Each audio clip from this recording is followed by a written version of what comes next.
Assalamualaikum warahmatullahi wabarakatuh. Perkenalkan, nama saya Syawal Putra Pratama dengan NPM 237002070, mahasiswa Teknik Elektro angkatan 2023. Pada kali ini, saya dalam rangka pemenuhan tugas ujian tengah semester mata kuliah Teknologi Kontemporer. Pada kesempatan kali ini, saya akan membahas mengenai tren energi pada saat ini dan juga keterkaitannya dengan energi global dan sertanya peran kita sebagai mahasiswa teknik elektro dalam menjawab dan mengatasi hal-hal tersebut. Topik ini sangat relevan, termasuk karena membahas tentang energi yang dimana energi merupakan sebuah kunci dalam beberapa aspek kehidupan manusia.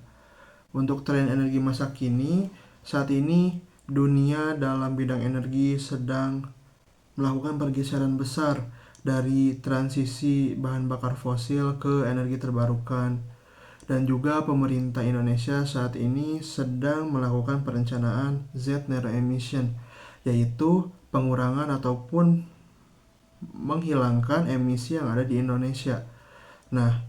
Namun, energi terbarukan juga tidak seperti yang kita kira, terdapat beberapa kendala ataupun tantangan.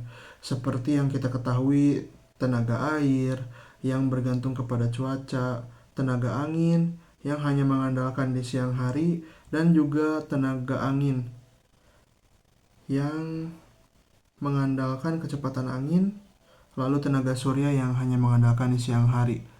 Lalu untuk solusi hal tersebut, seperti yang pernah kita bahas ataupun yang seperti yang pernah dibahas di mata kuliah Teknologi Kontemporer mengenai penyimpanan energi melalui baterai.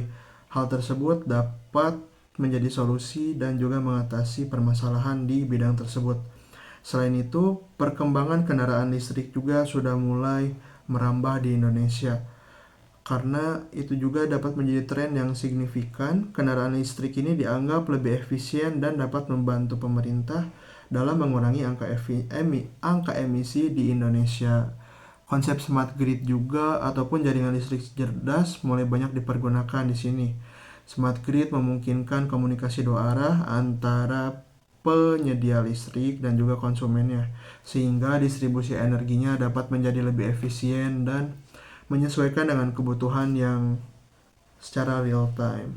Tidak hanya itu, teknologi hidrogen yang kita ketahui sebagai sumber energi alternatif, terutama untuk sektor industri berat.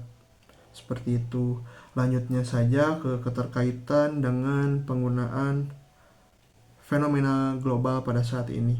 Seperti yang kita ketahui, fenomena global pada saat ini yaitu sedang gencar-gencarnya konflik antara dua negara, yang dimana akibat dari konflik dua negara tersebut menyebabkan terhambatnya ataupun terganggunya pemasokan ataupun pendistribusian pada energi minyak dan gas.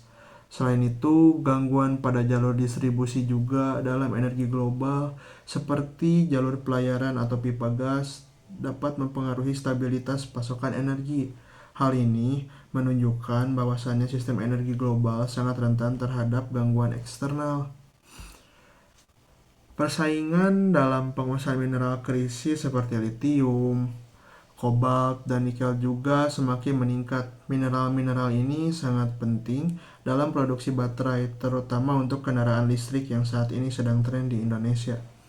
Lalu untuk peran teknik elektro itu sendiri, kita sebagai teknik elektro memiliki peran yang amat sangat penting dalam menjawab dan mengatasi permasalahan di sektor energi, yaitu dalam perencanaan sistem tenaga listrik yang lebih efisien dan lebih handal. Selain itu, teknik elektro juga berperan dalam integrasi energi terbarukan ke dalam jaringan listrik. Hal ini memerlukan teknologi power elektronik untuk mengubah dan mengatur aliran energi agar sesuai dengan kebutuhan konsumen. Saat ini juga sudah banyak diketahui ataupun banyak dipelajari mengenai Internet of Things, yang dimana kita sebagai anak teknik elektro dapat menerapkan hal tersebut dalam rangka transisi ke energi terbarukan. Juga kita dapat lakukan pencerdasan ataupun digitalisasi agar lebih modern dengan menggunakan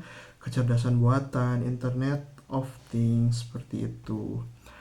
Pengembangan teknologi penyimpanan energi yang tadi kita bahas seperti baterai dalam penggunaannya agar menjaga stabilitas pasokan pemasok listrik dalam menggunakan energi-energi terbarukan yang tadi kita sebutkan seperti tenaga air, angin, surya, seperti itu.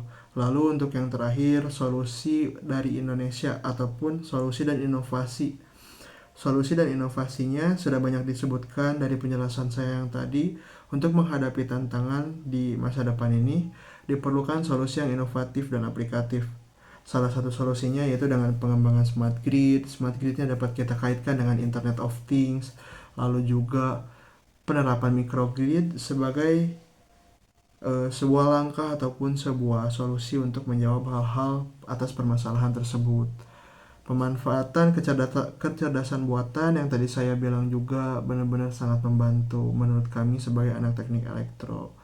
Lalu dampak bagi Indonesia dalam rangka pergeseran dari energi bahan bakar fosil ke energi baru terbarukan ini amat sangat membantu di Indonesia, terlebih dalam rangka membantu perencanaan pemerintah mengenai zero net emission. Hal ini merupakan potensi besar dan juga dalam pengembangan energi terbarukan. Terlebih di Indonesia sendiri memiliki energi ataupun sumber daya nikel yang cukup banyak, yang dimana bahan tersebut dapat dijadikan sebagai bahan pembuatan baterai, yang dimana baterai itu sendiri sering banyak digunakan di kendaraan-kendaraan listrik, motor listrik, mobil listrik, dan lain-lain. Sebagai kesimpulan pada penjelasan saya kali ini, transformasi energi global merupakan tantangan sekaligus peluang yang sangat besar dalam inovasi dan kolaborasi. Teknik elektro itu sendiri ataupun kita sebagai teknik elektro juga memiliki peran yang besar dalam menjawab dan juga membantu menjelaskan, menyelesaikan permasalahan-permasalahan terlebih mengenai energi. Seperti itu saja yang dapat saya sampaikan pada kali ini. Mohon maaf bila dalam penjelasan tutur kata saya kurang sempurna. Mohon maaf atas segala kesalahan. Wassalamualaikum warahmatullahi wabarakatuh.